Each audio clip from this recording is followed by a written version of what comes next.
गुलाम नबी आजाद ने 4 अगस्त 2019 जैसी स्थिति जल्द बहाल करने पर दिया बल। कहा, राज्य का दर्जा बहाल होने तक जारी रहेगा कांग्रेस पार्टी का संघर्ष।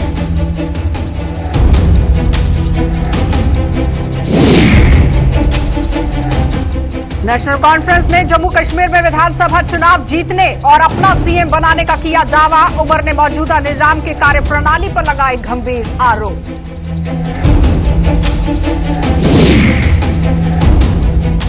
और दूरदराज के इलाकों में अब ड्रोन से भेजी जाएगी वैक्सीन। जम्मू मड़ तक हुआ ट्रायल। 100% टीकाकरण का लक्ष्य हासिल करने की मुहिम तेज।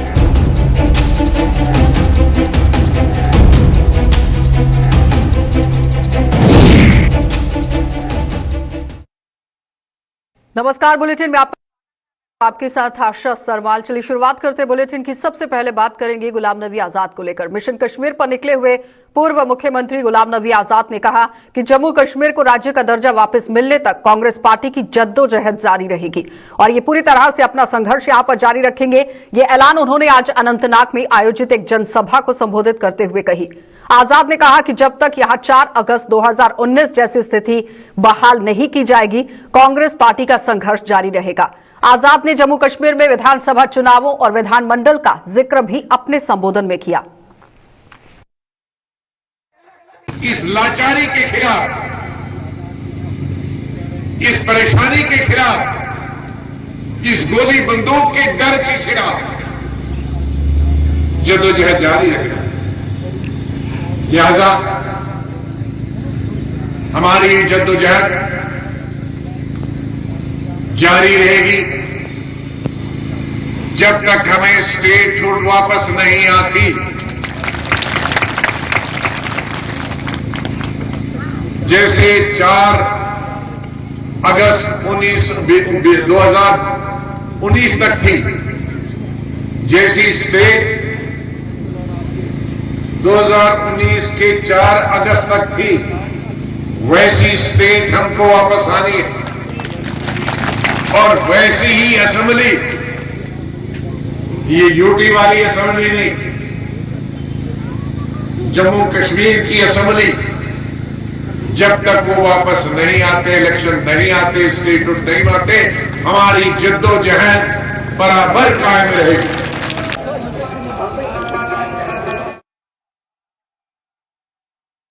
तो इन दिनों चुनाव रीजन के अधीन आने वाले जिलों में जनाधार को बढ़ाने में जुटी हुई नेशनल कॉन्फ्रेंस ने जम्मू कश्मीर में किसी भी समय होने वाले चुनावों में जीत का दावा कर दिया है। नेशनल कॉन्फ्रेंस का कहना है कि वो दिन अब दूर नहीं है जब जम्मू कश्मीर में होने वाले विधानसभा चुनावों में नेशनल कॉन्फ्रेंस अपना परचम लहराएगी और मुख्यमंत्री भी उसी का होगा। नेशनल कॉन्फ्रेंस के उपप्रधान उमर अब्दुल्ला ने आज रामबन के गूल इलाके में एक जनसभा को संबोधित किया और जनसभा को संबोधित करते हुए ये दावा पेश कर दिया। उन्होंने जम्मू कश्मीर में मौजूदा निजाम पर भी निशाना साधते हुए अधिकारियों की कार्यप्रणाली पर भी सवालिया निशान लगा दिए। सब डिवीजन के सभी ब्लॉक प्रेसिडेंट अक्सर इन डेली वेजरों को कहते हैं, आओ इस फंक्शन में आओ, आपका यहाँ पे ऑर्डर निकलने वाला है। बेचारा डेली वेजर पहुंचता है उस फंक्शन में इस उम्मीद के साथ कि बस आज हमारा फैसला होगा। कोई फैसला नहीं होता, बेचारा डेली वेजर वापस निकल जाता है। सालों साल कुछ डेली वेजर को इसी ये मसले में से फंसाया हुआ है। इंशाअल्लाह आने वाले इलेक्शन के बाद जब नए सिरे से नेशनल कॉन्फ्रेंस की हुकूमत होगी, तमाम डेली वेजरों के मसले भी हम हल करेंगे और उसके साथ साथ जो हमारे डॉक्टर शमशाद साहिबा ने शिकायत की कि यहाँ की डीडीसीज और पंचायतों के पावर्स के बारे में, ये सही है। इनको इलेक्शन में खड़ा किया, इनको जितवाया, फिर दुनिया को दिखाया कि देखिए जनाब हमने कश्मीर में जमहूरियत कायम की। लेकिन जब इनसे कहा जाता है कि फाइल पे दस्तखत करो तो वहां पता चलता है कि इनके पावर्स ही नहीं है। इंशाल्लाह डॉक्टर साहिबा आपके पावर्स आपको मिलेंगे और उस फाइल पे जिसके तहत आपको पावर्स मिलेंगे नेशनल कॉन्फ्रेंस के चीफ मिनिस्टर का दस्तखत होगा, जिससे कि हम आपको नए सिरे से पावर देंगे।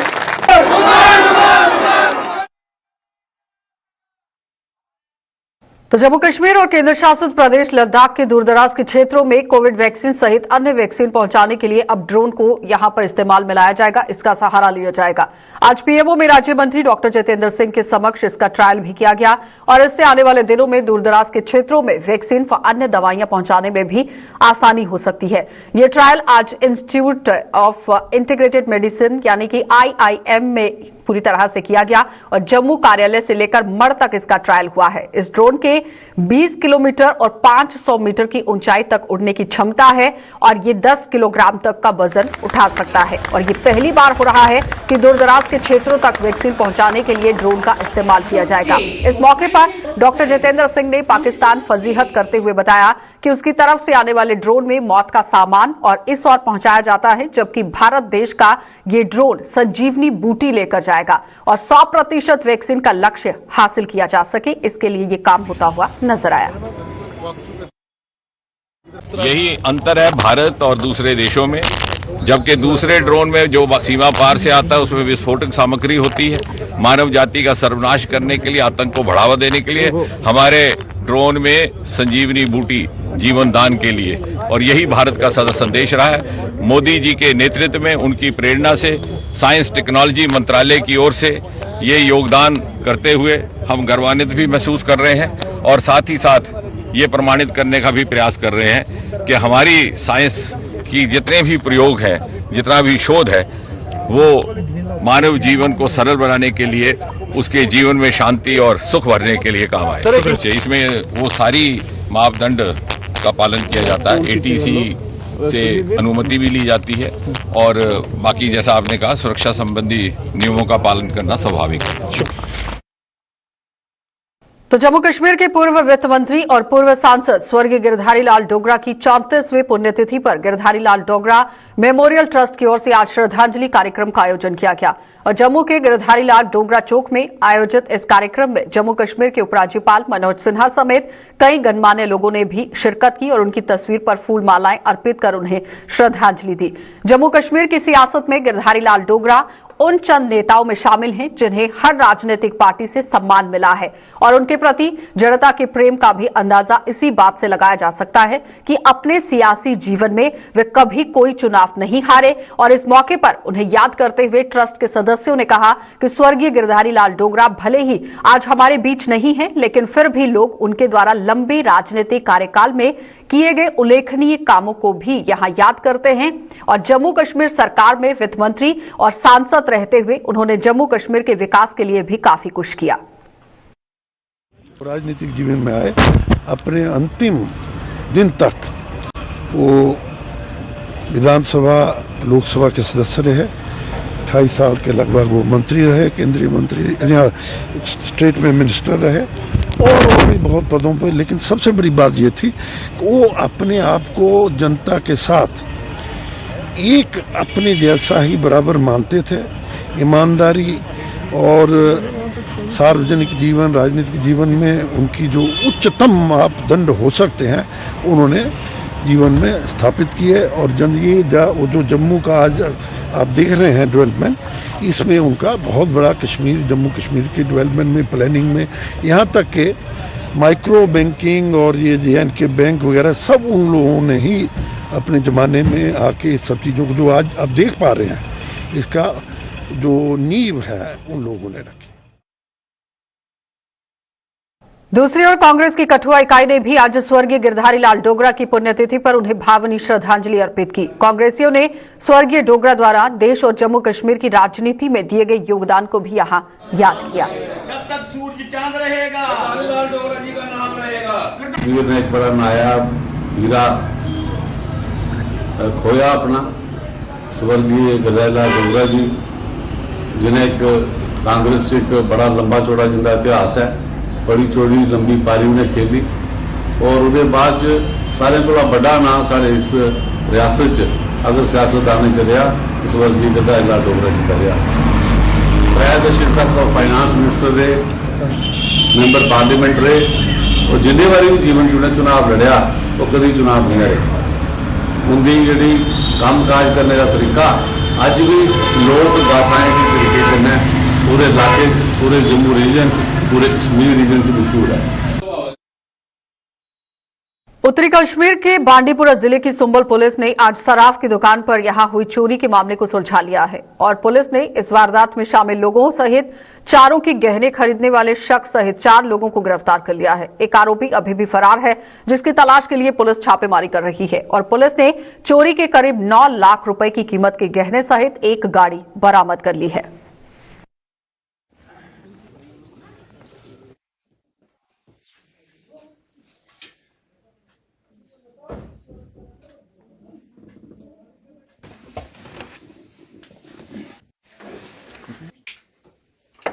जिसमें से गुलाम मुस्तफ़ा सोफी भी मिल गया और इमरान हुसैन मल्ला भी मिल गया और एक गुलाम मोहम्मद डार जो है वो अभी भी फरार है।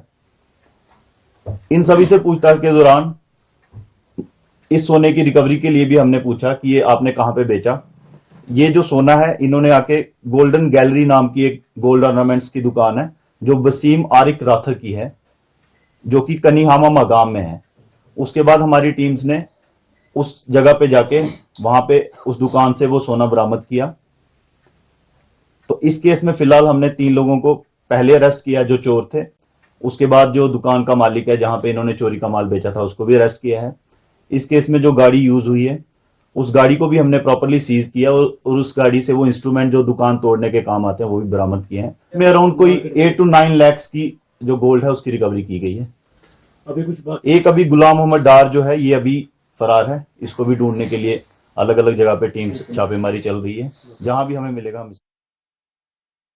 जम्मू यूनिवर्सिटी में हुई इंटर कॉलेज कबड्डी प्रतियोगिता की विजेता कठुआ डिग्री कॉलेज की टीम का आज कॉलेज पहुंचने पर भव्य स्वागत किया गया। ट्रॉफी लेकर कॉलेज पहुंचे लड़कों ने भी आज टीम का छात्राओं ने यहां पर तिलक लगाकर उनका मान बढ़ाया और कॉलेज के स्टाफ ने भी कबड्डी टीम को मुबारकबाद देते हुए उनका खैर मकदम किया।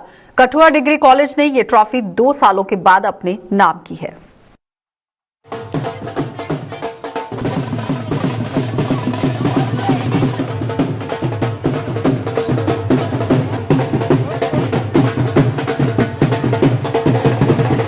इंटर कॉलेज चल रहा था, वहाँ पे 48 टीम्स आई हुई थी कबड्डी इंटर कॉलेज के लिए और हमारी टीम वहाँ पे विनर रही।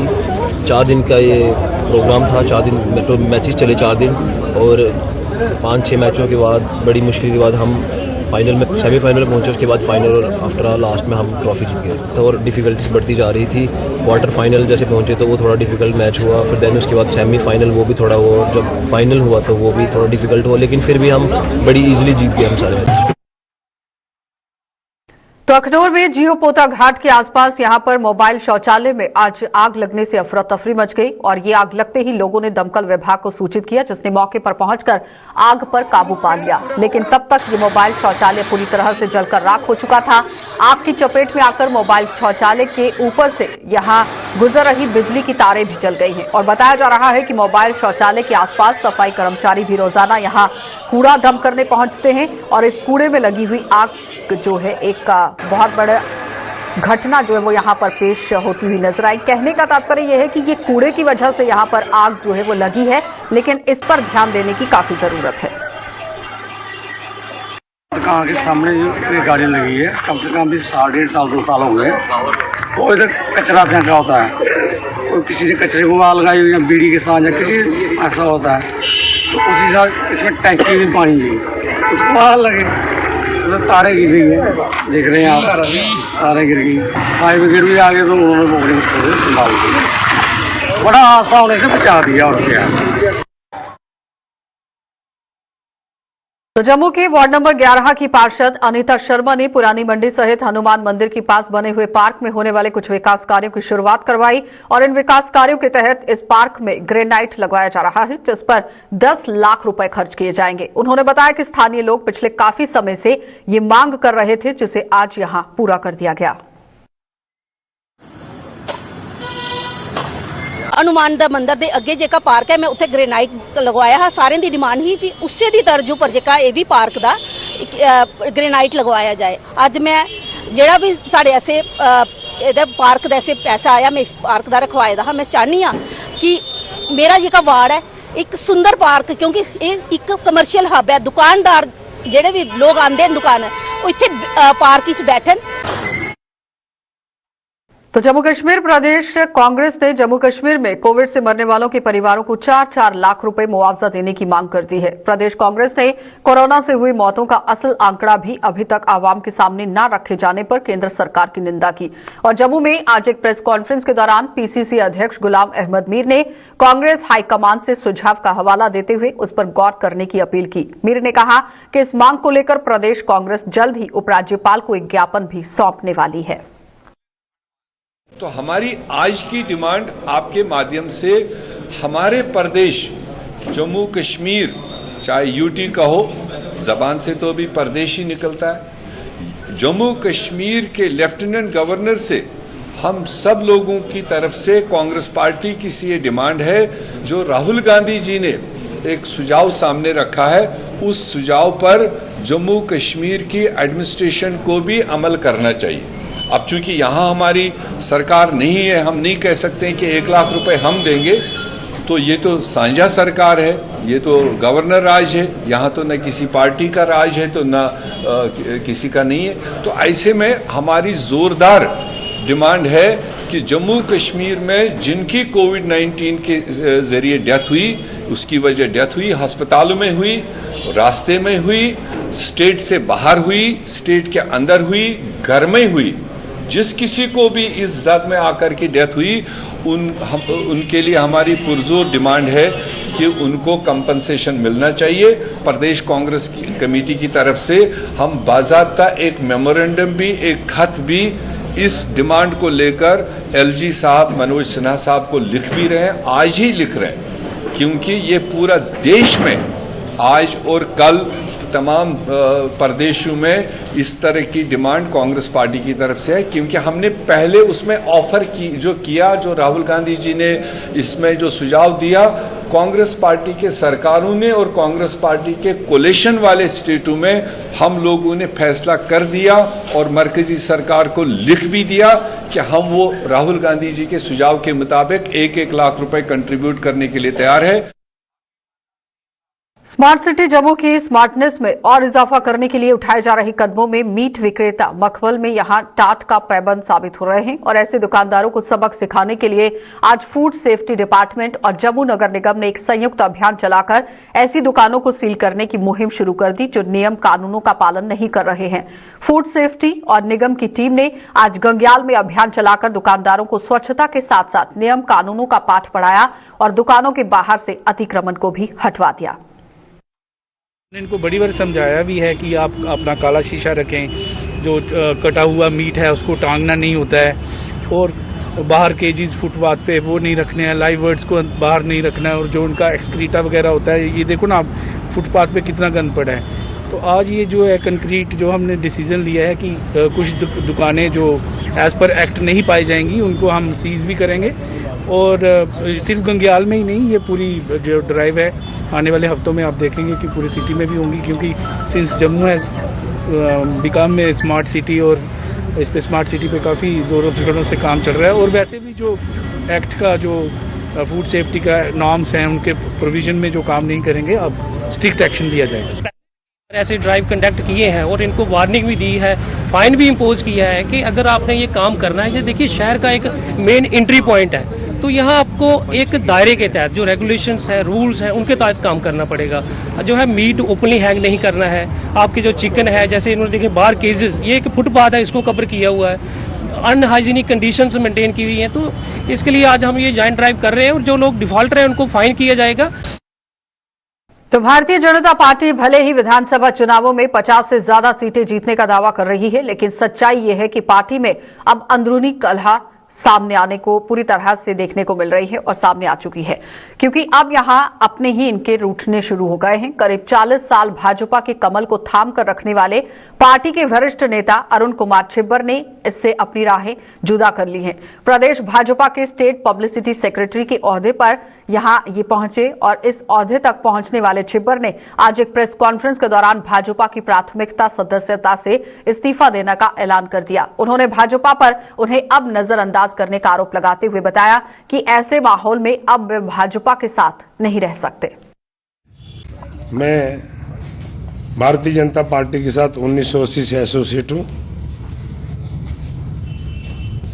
1980 से लेते हुए डिफरेंट पौधों के ऊपर रहते हुए ward president, mandal president, district secretary, district vice president करते मैं पार्टी के स्टेट ऑफिस बीनर तक पहुंचा। जब हमने पार्टी को शुरू किया था तो लगता था we were always saying that we are a party with a difference, हम लोग एक डिफरेंस के साथ पार्टी में हैं। लेकिन धीरे धीरे with the passage of time, जैसे जैसे माहौल चलता गया, लोग जुड़ते गए, तो उसमें व्हाट आई पर्सनली फील कि जिन लोगों ने शुरू से पार्टी के साथ मिलकर पार्टी को बड़ा किया वो आदमी निगलेक्टेड फील करते हैं। चलिए, बुलेटिन में फिलहाल इतना ही। देश और दुनिया की खबरों के लिए आप बने रहिए हमारे साथ।